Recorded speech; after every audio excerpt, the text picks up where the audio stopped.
मित्रांनो, बिग बॉसच्या घरामध्ये इथं की नाही रितेश भाऊने घरामध्ये एकदम जबरदस्त टास्क सांगलेला आहे. तर दीपालीताई आणि तन्वीला अहंकारचा कोणाला मुकुट तुम्ही देणार? असं की नाही तर रितेश भाऊनं दीपालीताई आणि तन्वीला म्हणले. तर ते तन्वी आणि दीपालीताईने विशालचं नाव घेतले आणि विशालला असं म्हटले, की ह्याच्यामध्ये अहंकार एवढा भरलेला आहे, की नाही हे कोणत्याही सदस्याला गिनत नाही आणि या घरामध्ये सर्वात जास्त अहंकार म्हणजे विशाललाही आहे. त्याच्यापेक्षा दुसऱ्याला कोणालाही अहंकार जास्त नाही.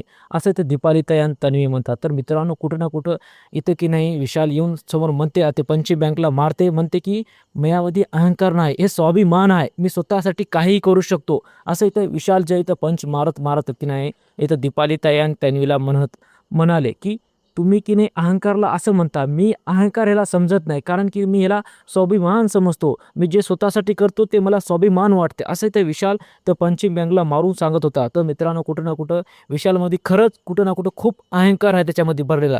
तुम्हाला काय वाटतं जे आता हे टास्कमध्ये जे विशालचं नाव अहंकारमध्ये आलं, तुमचं काय मत आहे? तुम्ही मला कमेंटमध्ये नक्की सांगा आणि अशा व्हिडिओ पाहण्यासाठी माझ्या चॅनलला सबस्क्राईब करा. आपण भेटूया पुढच्या व्हिडिओमध्ये.